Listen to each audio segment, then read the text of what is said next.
Screen Rant. Dungeons & Dragons has to solve its controversial Drow problem before a Legend of Drizzt TV show can be made. Dungeons & Dragons has to confront its Drow problem so it can finally reward the adventuring parties loyal to the Legend of Drizzt books, with an adaptation which has been overdue since 1988.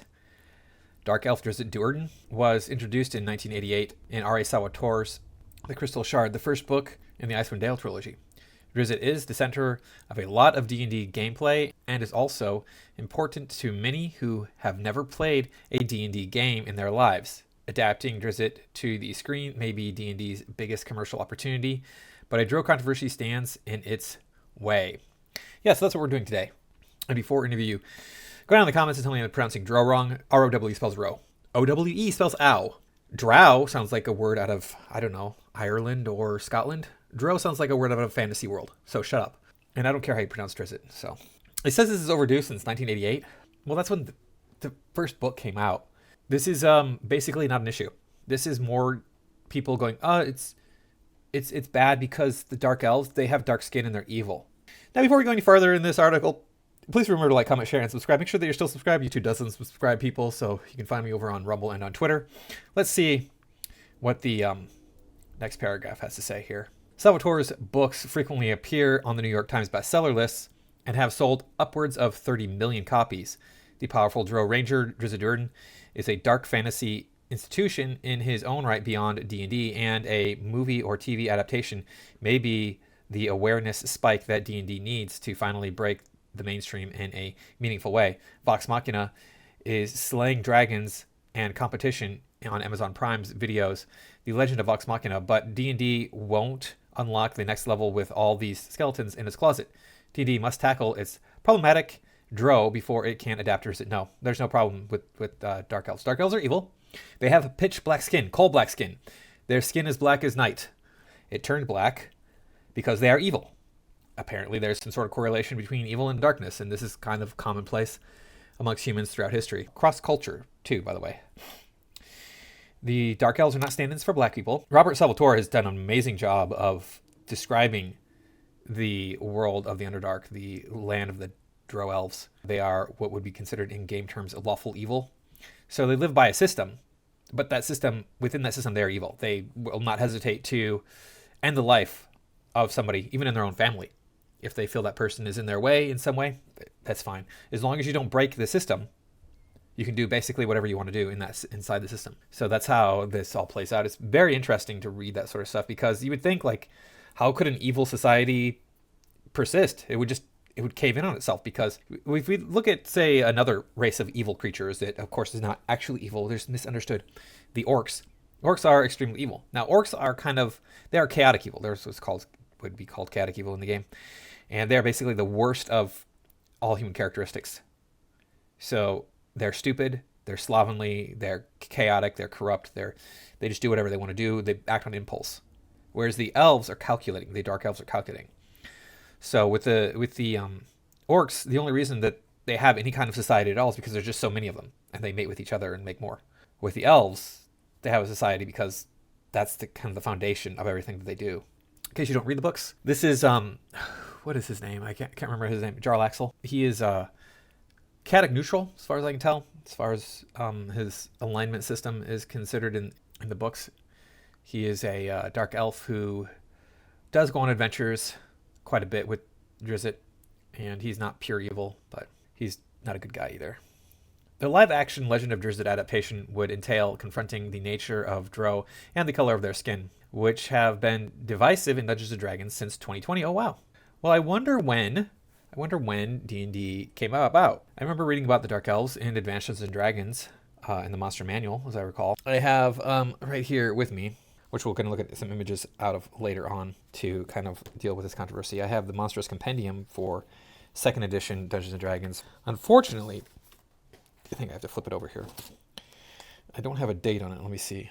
Does it have a date on the back of it here? It's published. 1989.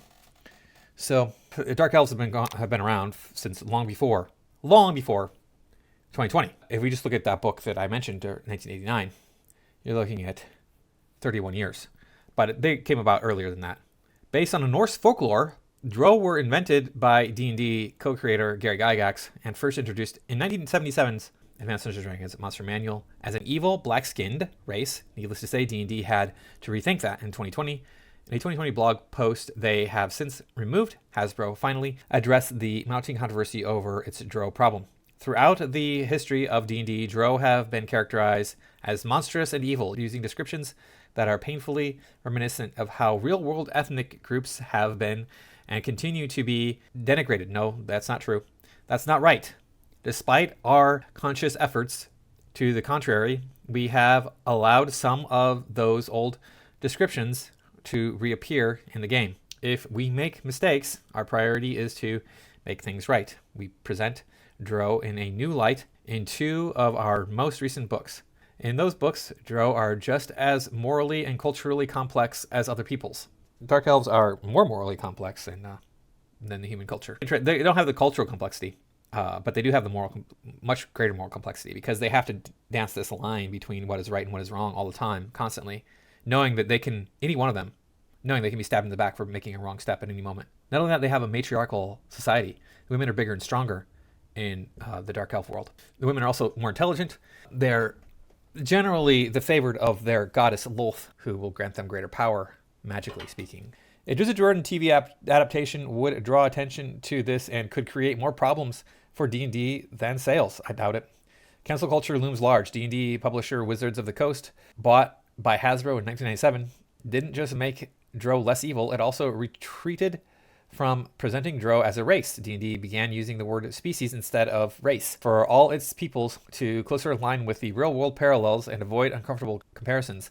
This is another skeleton that a Drizzt adaptation could free from the closet, but the flesh hasn't even rotted off the bones of the Drow skin color scandal, and it never will, as long as I'm alive. I will keep it alive for you, don't worry. The whole race species thing is another bunch of bullcrap. The Dark Elves were a type of elf. There were 5 types of elves on Faerun. There were the Gold Elves, the Gray Elves, the Aquatic Elves, the Wood Elves, Dark Elves. So I don't know what to tell you about there being different races of an individual species. This doesn't make any sense when they want to like split these hairs and change the words around. They're playing a semantics game. It's stupid. There's no point to playing it. Just be like, hey, okay, this is your race, and okay, I'm an elf. The race would be elf in the case of Drizzt Do'Urden. He's an elf, and he's a dark elf. Okay, so that's his subrace is dark, whatever. D&D hasn't yet tackled Drow nature or skin color as openly as it should have, but it can do so through a Legend of Drizzt adaptation with a wry sense of humor. The Drizzt books are dark fantasy, and an adaptation would wear gothic styling well. But D&D tried dark and gritty in its first 3 movies, which didn't have the depth to pull it off.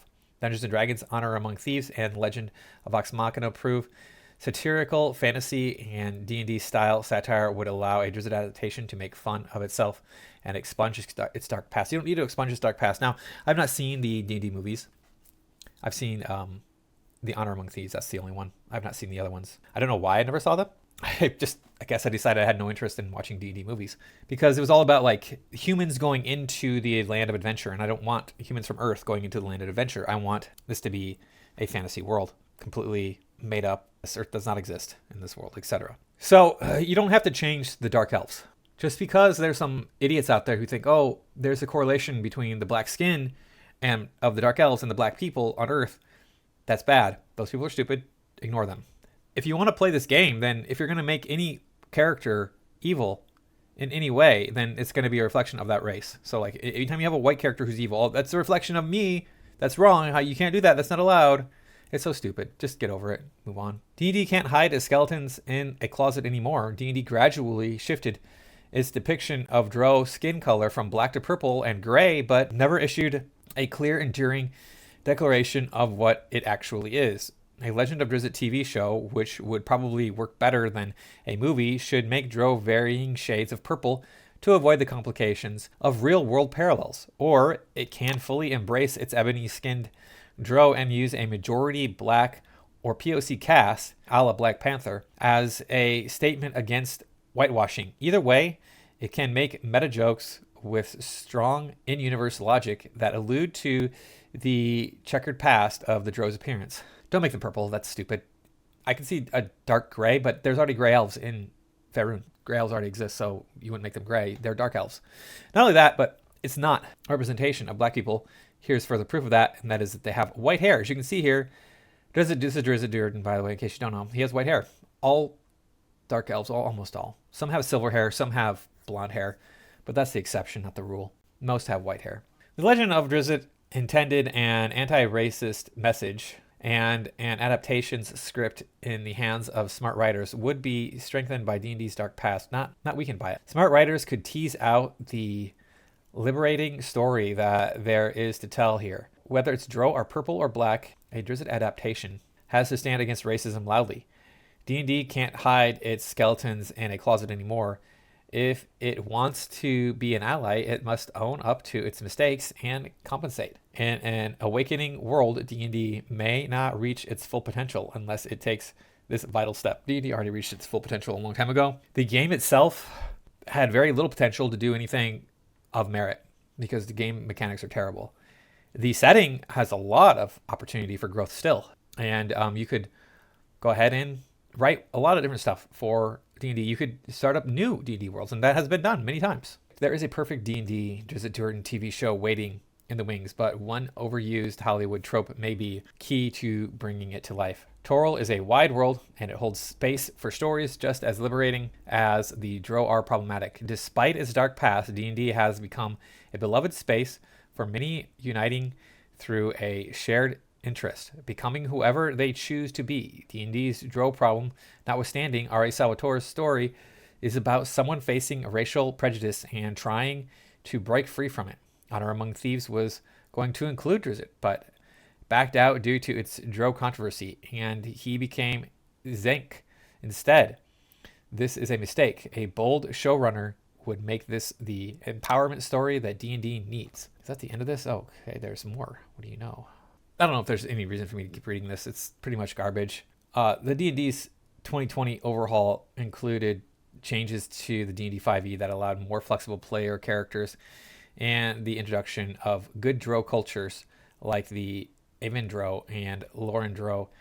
But this was a faltering start to correcting its errors. R.A. Salvatore addressed his part in the Drow problem by adding Aven Drow to the Legend of Drizzt Starlight Enclave in 2021, affirming that if the Drow are being portrayed as evil, that's a trope that has to go away.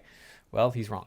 But the 5e changes didn't nip D&D's systemic racial stereotyping in the bud. They just allowed players to make exceptions to the rule. A truly self-aware Drizzt adaptation would demonstrate that all Drow are complex from the start. That doesn't mean that they're not evil, right? Good Drow have existed for a long time now. They follow the goddess Celestra E. Actually read the Dungeons & Dragons books instead of complaining that, oh, the Drow are all one way. They allowed their selfish nature to overrule their altruism. That's how it is. They operate within a system that allows them to have culture, that allows them to have a civilization. But that system includes the ability to end your enemies, truly end them, so they'll never come back. They'll never be a problem again. We got comments, so let's see what people are saying about this. Christina, it has to introduce complex characterization to Drow from the start without undermining the key tenets of its Underdark stories. Well, it can't do that. How are you going to give nuance to a race of evil creatures that exist within a system that allows them to be evil, and yet one rises up to be good? That very rarely do any of these people of this culture exhibit anything other than evil. In any way other than evil. They don't. And then David here says, Drow are not stand-ins for POC. Get over it already. Yep. In the D&D game world, the word human has always covered all the varieties of humans we have on Earth. POC already exist in the world of Toril. Yep, they do. So he lists off some different alternate play settings. Because Christina person doesn't know what she's talking about here. She comes in here. Drizzt was made for anime-style animation.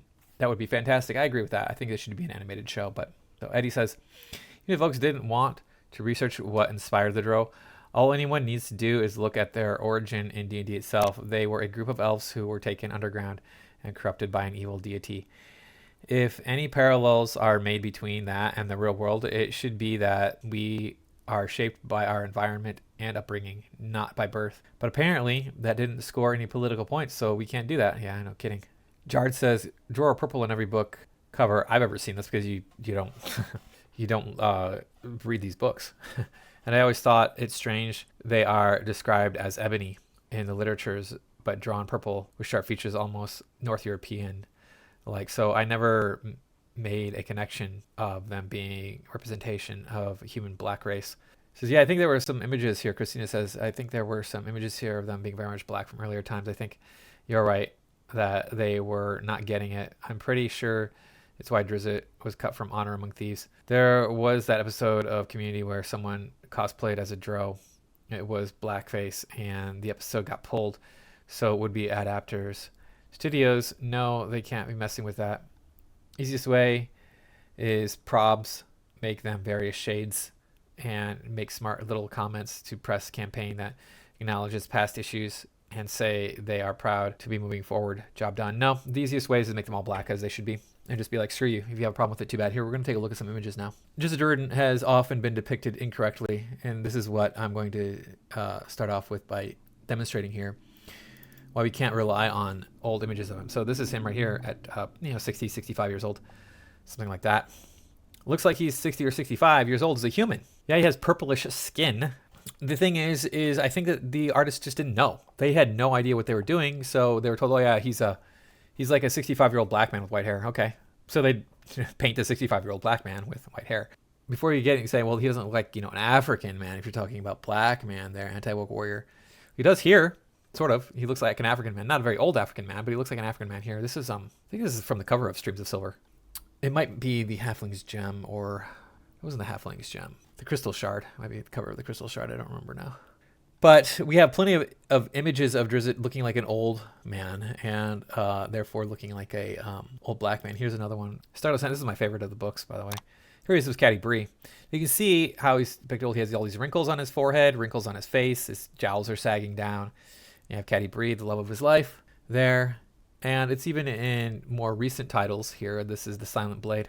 He doesn't look exactly young here. You might be thinking, what are you talking about? He looks very young. No, this labial lines, these lines here, you coming down from your nose to the corners of your mouth, you don't get those until you don't start getting those until you're in your 30s. A typical person won't. You won't get these ridges in your forehead. At least until you're in your 20s, you might get one, if you squint a lot.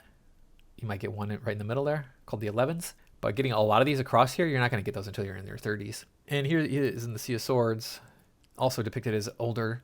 Looks like he's 45 here, not 20, which is what he would be. If he was an elf, he'd be like 20 years old. That's what he should look like, a 20-year-old elf. And they got that down in more recent covers here. Let's take a look here. Here's one right here. He looks a little bit older because he does have this nasal labial line coming in, but he's not looking like he's 65 years old. He does look maybe 35 instead, a little bit older than he should. But his skin is not as black as it should be here.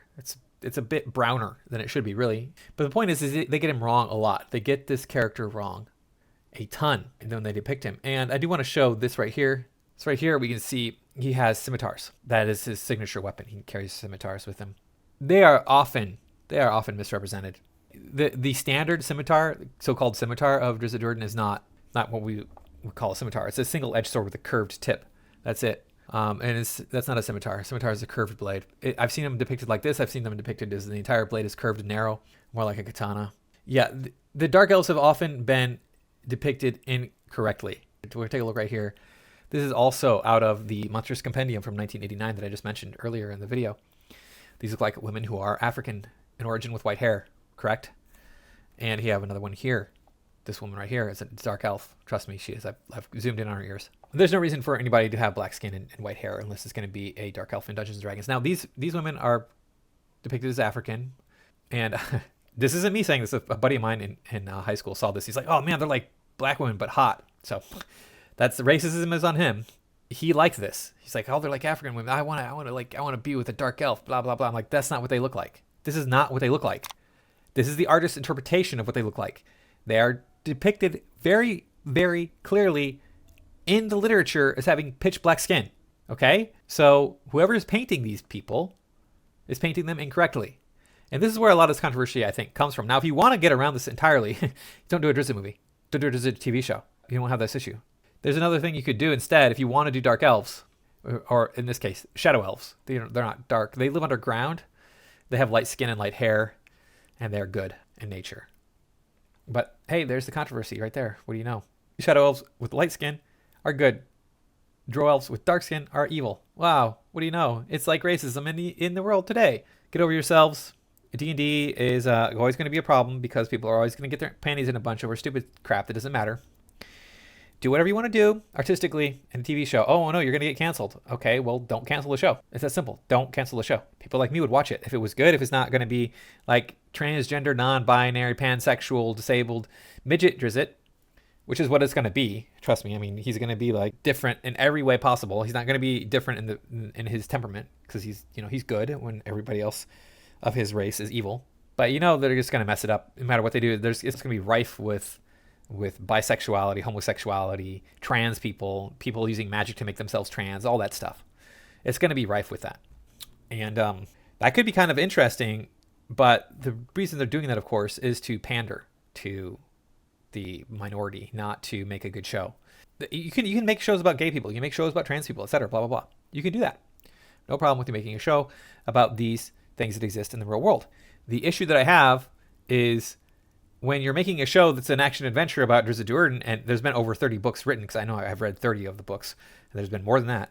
It's going to be an action adventure story about this elf who's going to live to be like 1,000 years old if he dies of natural causes, but it's all about trans woke ideology. Then yeah, it's not going to be any good. So anyway, that's all I got for this time. Thanks for watching. I'll see you in the next video.